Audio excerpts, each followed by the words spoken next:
जय श्री राम, हर हर महादेव, जय बजरंगबली। आंजनेय काव्य श्रृंखला के 10वें अंक में आप सभी का स्वागत करता हूं। पिछले वीडियो में हमने देखा कि हनुमान जी अशोक वृक्ष की शाखाओं में छिपकर बैठे वहां का सारा तमाशा देख रहे थे। उन्होंने रावण के आगमन से लेकर राक्षसियों के पापपूर्ण वचन तक सुने। साथ ही भगवती सीता के महान चरित्र से भी वे अवगत हुए। त्रिजटा भगवती संवाद के उपरांत बजरंगबली को विश्वास हो जाता है कि यही जनक नंदिनी भगवान श्री राम की भार्या भगवती सीता है। फिर मन ही मन उन्होंने भगवती की स्तुति की और विचार करने लगे कि भगवती सीता के सम्मुख किस प्रकार पहुंचा जाए। दोस्तों, यदि आगे की कथा का रस लेना है तो आग्रह करूंगा कि कृपया पीछे की वीडियोस को भी अवश्य देखें। वीडियोस के लिंक वीडियो डिस्क्रिप्शन में अपडेट कर दिया हूं। तो अब आगे बढ़ते हैं। देख महिम गुरु मातु की, हर से पवन कुमार, को विधि जाऊं मातु महु, करने लगे विचार।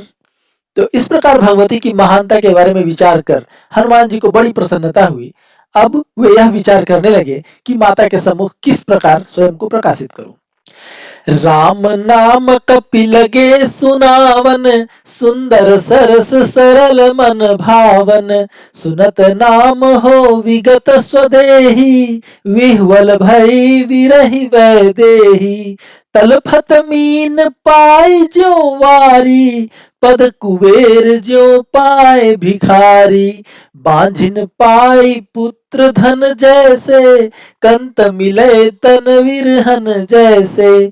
कलुष कर्द ज्यों कंज विकासा, व्यथा वेर बहुहास विलासा।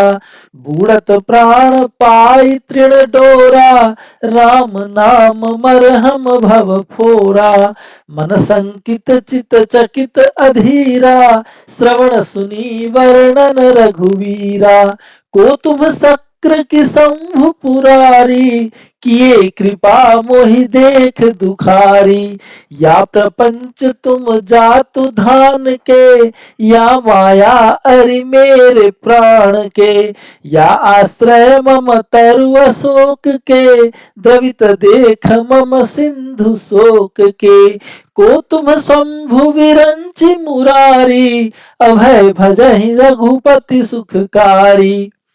तब हनुमान जी सोचने लगे कि किस प्रकार भगवती सीता से बातचीत प्रारंभ की जाए और उन्हें भगवान श्री राम की कथा के रूप में वही सेतु दृष्टिगोचर हुआ जिसके माध्यम से भी भगवती सीता से संपर्क साध सकते थे। फिर तो उन्होंने राम नाम का उच्चारण करना प्रारंभ कर दिया।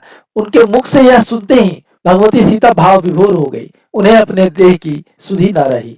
ऐसा लगा जैसे डूबते को तिनके का सहारा मिल गया हो, जैसे बांझिन को पुत्र धन प्राप्त हो गया हो, जैसे किसी विरहन को उसका प्रेमी मिल गया हो। ठीक वैसी ही प्रसन्नता भगवती सीता को प्राप्त हुई, परंतु साथ साथ विषाद और संशय भी उन्हें हुआ और यह सोचकर कि आखिर इस लंका में राम नाम को लेने की हिम्मत कौन कर सकता है। ऐसी क्षमता तो केवल ब्रह्मा, विष्णु या शिव में ही है। या कहीं यह अशोक का वृक्ष ही तो नहीं जो मेरे कष्टों से विचलित होकर मुझे ढाढ़स बंधाने का कार्य कर रहा है। ते ही अवसर सिय देखे, तरु पल्लव के ओट। कंचन वर्ण नयन कपि, पिंगल पिंगल ज्योत। तो उसी समय जगदम्बा ने ऊपर देखा और उन्हें शाखाओं के मध्य छिपे हुए हनुमान जी का दर्शन हुआ, जो एक वानर का वेश बनाकर वहां उपस्थित थे। उनके शरीर का वर्ण सोने जैसा था और उनकी आंखें पिंगल वर्ण की थी। देखी कपि मन संशय भारी, प्रात छवि वानर अपकारी। क्या माया यह जातु धान के, या किंकर करुणा निधान के। या मति भ्रम यह मोर प्रकाशा, या यह स्वप्न सार तरु आशा। नयन नीड़ कब नींद सुहाई, को विधि स्वप्न करे निठुराई। चेतन पंच इंद्र प्रभुताई, को विधि पुनि मति भ्रम दर्शाई। राम राम यह करे प्रकाशा, मन सरजहि नव नव सुनि आशा। लांघि सिंधु तन अजस अपारा, को विधि मरकट उतरहि पारा। अभय करिहि पुनि राम दुहाई, करिहि कपि पुनि घोर ढिठाई। वानर नहीं यह और ही कोई, शंभु शक्र वासुर गण होई। जब सम्मुख यह स्वयं प्रकाशा, पूछब तब सब त्याग दुराशा। यह मत माता के मन भाए, पूछि सिया तब कपि सुनाए। को तुम सुरवा को सुरारी, शक्र स्वयं वा स्वयं पुरारी। या माया तुम जातु धान के, वा रावण मम अरि प्राण के।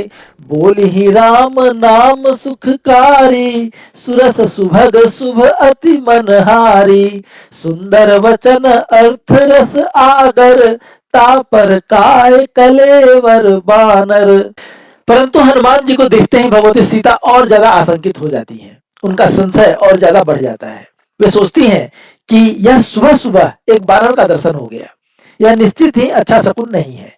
क्या यह किसी राक्षस की माया है, या प्रभु श्री राम का सचमुच ही यह कोई दूत है, या कहीं यह मेरा मतिभ्रम तो नहीं, या कहीं मैं कोई स्वप्न तो नहीं देख रही हूँ।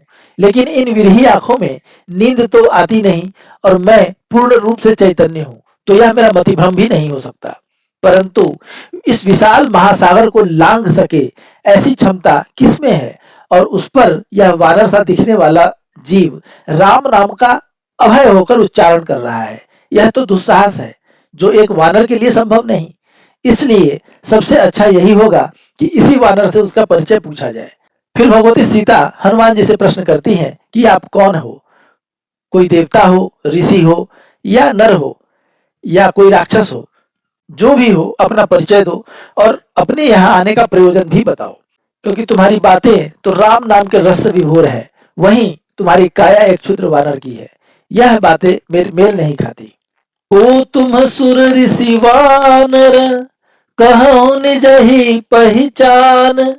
कौन प्रयोजन आए यहाँ, वर्णहु कपि सुजान। तो भगवती पूछती है कि तुम कौन हो, तुम कोई देवता हो, ऋषि हो, वा नर हो।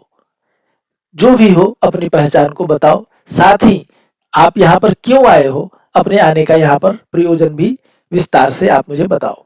इतना कहकर भगवती सीता चुप हो जाती हैं। दोस्तों, अंजनी काव्य श्रृंखला की यह 10वीं प्रस्तुति यहीं पर समाप्त होती है। अगले अंक में मैं आपको भगवती सीता और हनुमान जी के बीच हुए संवाद को काव्यात्मक रूप में प्रस्तुत करूंगा। तब तक के लिए आज्ञा दीजिए। यदि आपने अभी तक मेरे चैनल को सब्सक्राइब नहीं किया है तो कृपया सब्सक्राइब कीजिए, शेयर कीजिए, लाइक कीजिए और अपने विचार कमेंट्स के माध्यम से मुझे अवगत करवाइए। आपसे फिर मिलूंगा, तब तक के लिए जय श्री राम, हर हर महादेव, जय बजरंग बली।